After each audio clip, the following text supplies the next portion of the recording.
on my mama. Yeah, so with the POS going in, it's kind of cool. You know what you're going to expect as far as, how old they are, probably what their needs might be, if they need income protection, mortgage protection, or if they're older, they just have a gap or whatever. You just kind of have to work on your feet sometimes because they might have other policies. They might, have good stuff through work, whatever. So you kind of have to feel it out in the beginning. But the best part about it is it's already about insurance. So, but you'll have the sheet in front of you that tells you how old, male, female, kids, stuff like that for the most part. So you know what to do going in, so you can kind of prepare. Excellent. Hello, Brad. Hey, what's up, man? I talked to you the other day about going over your stuff through American Income. Okay, yeah. How's it going? Good, good. Let me just get your stuff ready here. What are you up to? Just hanging out?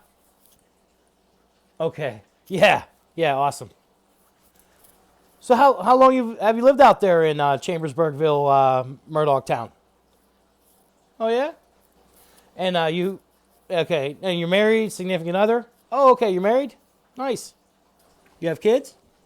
Yeah. Any? Do you have any grandkids? Okay. And, oh yeah. Okay. What kind of work do you do? Yeah. And how about Marissa? What kind of work does she do? Oh yeah. Cool. I got you.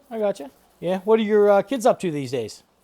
How's everything going with this? All this Corona stuff. Yeah. Your grandkids like in the virtual school or? And let me ask you, when was the last time someone came out and talked to you? Okay, 2018. Gotcha. And do you still have a folder, that has all your paperwork and everything? Okay, you got that out for us? All right, awesome. Okay, so I'm not going to take up too much of your time. If you want to go ahead and open up your folder, I'm going to go ahead and share my screen and show you this form I want you to go ahead and find in there. If I'm talking to you on the phone, I'm going to go ahead and text this to you. Go ahead and take a look at it. It's called a policy service request form, and I'm going to go ahead and go over that first with you real quick. Do you find it right there on the left? All right, cool. Yeah, just pull that out. So this is the policy service request form. And basically, if you ever need to make any changes on the policy, you can actually use this. There's a lot of things you can do with this. You don't always necessarily need for us to come out and stuff like that. So at the top is the name of our company, American Income Life Insurance Company. Now, we've been around for 70 years, never changed names. We have an A+ rating for financial stability, customer service. We're official life insurance providers for, Dallas Cowboys and Texas Rangers. We're just as large as all those other life insurance companies, Allstate, State Farm, stuff like that. Of course, we don't do any advertising because we're a very exclusive company. You have to be in a union or a credit union or be referred in that way in order to even get our benefits. That's why we're able to have the best possible products at the best possible prices. But of course, American Income. You've been with us for quite some time now, so you've talked to us a few times. I'm sure you've heard this before, but so just overall great company. But right there, that's our address there, and that's our phone number, and then our website.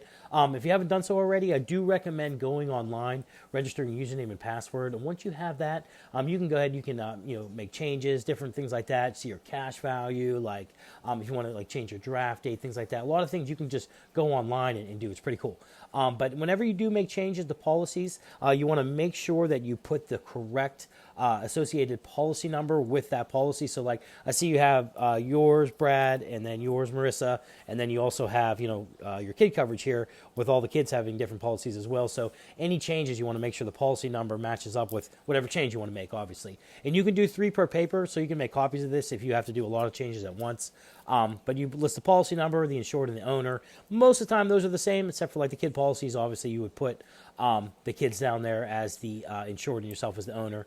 Next section, address change. If you ever change your address, this is how you would do that. You can also change your email, your phone number, all with this section here. You can do this stuff online or over the phone as well, or this paper. Next one down, name change. This is more for whenever, females get married. You would mail in a copy of the marriage certificate showing that your name is legally changed. Now, they're not going to mail you another policy, but they'll mail you a letter of confirmation. They receive that and they change that officially. So that's there. And, that's something you want to do, sometime after you're married. But obviously, life insurance is tied to your Social Security number and driver's license info and stuff like that. So, obviously, if you died in the meantime, it's still going to pay out. So don't worry about that. And next section down, more importantly, this is beneficiaries. Now, this is really important.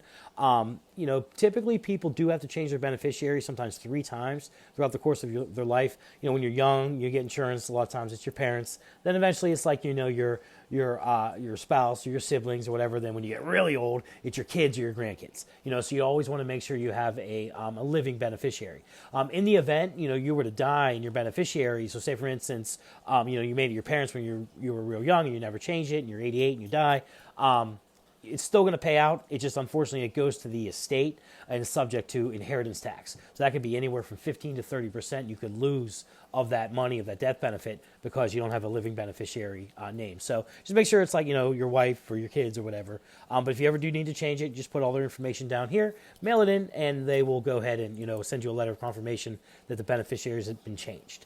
If you don't remember who your beneficiaries are, if you look in your policy that's in your folder, look towards the back. It's usually right towards the back. There's a copy of the actual application that you filled out when you signed up, and that's going to be back there, and that'll have listed whoever you put down as your beneficiary. So that'll be there.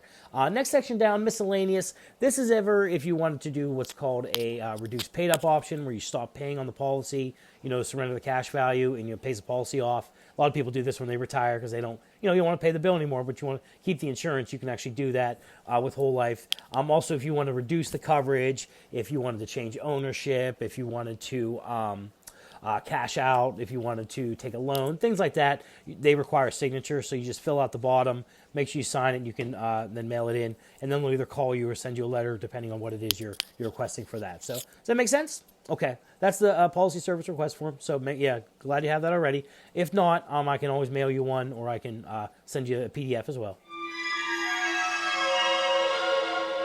The next thing I want to make sure you have is the claims forms. They look kind of like this. Now, they're going to be very similar, but at the top, you'll see the one says proof of death claimant statement, and the other one just says claimant statement. So the proof of death one's real simple. That's what goes to the funeral after someone dies. The funeral director helps you fill it out, puts a death certificate inside, then mails it or faxes it to home office, and then the insurance money comes out, 3 to 5 days later. But that's that one, so you'll be dead. Don't worry about that one too much. The next one I want you to look at, though, is the one that says just claimant statement. Now, this one is your claimant statement. Now, on your policy, you have what's called waiver of premium. It's like what I call a living benefit. Real simple. If you ever were to, say, hurt your knee, and the doctor's like, you know what, you're going to have to get surgery, do some physical therapy, you're probably going to miss 6 to 8 months of work, and you start collecting short-term disability during that time because you're not working, your premium actually is waived during that time. That's your disability waiver of premium. You don't have to pay it back, but your premiums are waived during that time, and then once the disability is over, go back to work, you resume the premium payments, and again, they're waived during that time. More importantly, if you ever become permanently disabled, now that's say you get hurt, you hurt your back, the doctor's like, you know what, you can never work again, you have to go on long-term disability. This also covers, mental health, same thing, something like that. You would just have the doctor fill out this information in this form here, the claimant statement, and you would never have to pay your life insurance ever again. It's like just pretty much goes into an escrow account and just waits for you to die. You could die in 5 years, 10 years, 50 years later, doesn't matter. It's going to pay out in full. The premiums are waived for the rest of your life. So it's a pretty cool thing to have.